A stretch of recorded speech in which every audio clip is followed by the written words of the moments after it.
ভাই, আপনারা তো এই বিশ্ববিখ্যাত শিক্ষককে চিনেন তাই না, যিনি বহুদিন হার্ভার্ড ইউনিভার্সিটিতে শিক্ষকতা করেছেন। মার্ক জাকারবার্গ, স্টিভ বলমারের মতো মানুষদের শিক্ষা দিয়েছেন। বর্তমানে তিনি বাংলাদেশ প্রকৌশল বিশ্ববিদ্যালয়ের শিক্ষকতা করছেন। দালালি করার কারণে অনেকে তাকে দালালি কবুতর নামেও চেনে। বাংলাদেশ থেকে ফ্যাসিস্ট সরকারের পতন হওয়ার পর আমাদের দেশের প্রায় ইনফ্লুয়েন্সাররা উল্টি মারছে। কেউ কেউ নিজে বাঁচার জন্য অন্যের দিকে দোষ চাপিয়ে দিচ্ছে। এসব সহ্য করতে না পেরে এক ইনফ্লুয়েন্সার আরেক ইনফ্লুয়েন্সারকে এক্সপোজ করে দিচ্ছে। তবে আমাদের বিশ্ববিখ্যাত দালালি কবুতর ভাইয়ের পোল্টি মারার স্টাইলটাই ছিল ভিন্ন। তার দালালি করার সিস্টেমটা যেমন উন্নত মানের, তেমনি পোল্টি মারার স্টাইলটাও উন্নত মানের। সে আগে দেশের উন্নয়ন নিয়েই বেশি পড়ে থাকতেন। দিনের পর দিন যে লোক ফ্যাসিস্ট সরকারের ফায়দা লুটেছে। পদ্মা সেতুকে নিয়ে গর্ব করে একটা বইও তিনি লিখেছেন। বিভিন্ন এমপি মন্ত্রীদের প্রজেক্ট নিয়েও কাজ করেছেন তিনি। এভাবে রূপপুর পারমাণবিক কেন্দ্রে গিয়ে ভিডিও বানিয়ে দালালিও করেছেন। এইসব খাতে অন্য দেশের চেয়ে বাংলাদেশ কেন বেশি খরচ হয়েছে সেই হিসাব মানুষের কাছে পৌঁছে দিয়েছে এই দালালি কবুতর। দেশে এই ধরনের চাটাচাটি খ্যাত ইনফ্লুয়েন্সার আছে বলেই দেশে এত দুর্নীতি করা সম্ভব হয়েছে।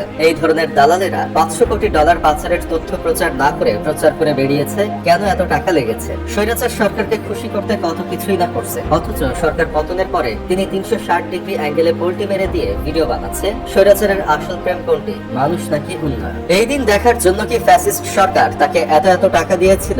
আমার বন্ধু কেরামত আমার দালাল স্যারের অনেক বড় একজন ভক্ত। এসব দেখে সে বলতেছে, এতদিন সাহস পাইনি, বলতে পারিনি, এখন কি তাই বলতে পারবে না? এই স্বাধীনতাই আমরা চেয়েছিলাম। ভাইরে, কেউ আগে থেকে যদি তেলবাজি করে আসে তাহলে তো এখন নিরপেক্ষ সাচার ভ্রম ধরলে মানুষের কথা শুনতেই হবে, তাই না?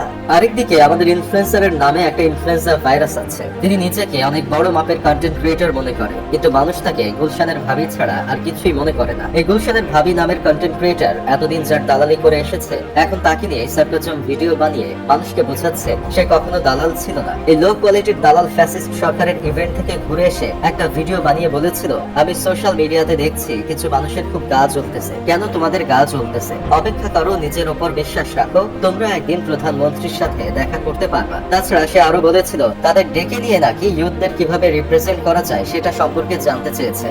ভাই, যে সারা জীবন মুখে লিপস্টিক দিয়ে শাড়ি ব্লাউজ পরে ভিডিও বানিয়ে সোশ্যাল মিডিয়াতে ছাড়ে, সে আবার কিভাবে যুব সমাজকে রিপ্রেজেন্ট করবে? এই সমস্ত ইনফ্লুয়েন্সারদের ডেকে নিয়ে কি পরামর্শ নেয় সেটাই তো আমি বুঝলাম না। যে মানুষটা সরকারি এমন কোন প্রজেক্ট নাই যে সেখানে ছিল না, ইভেন্টে গিয়ে বোতলের সব তেল ঢেলে দিত, আর এখন সেই লোক যাকে তেল মারতো তাকে নিয়ে মিমস বানিয়ে নিজেকে সাধু প্রমাণ করছে। এসব দেখলে মাঝে মাঝে মনে হয় মাটি ফাঁক করে একেবারে ভিতরে ঢুকে যায়। বর্তমানে যতগুলো ইনফ্লুয়েন্সার নামে নতুন নতুন ভাইরাসের আগমন ঘটেছে, প্রায়গুলোই হচ্ছে পোল্টিবাজ। আবেগে হুট করে তাদের বিগ ফ্যান হয়ে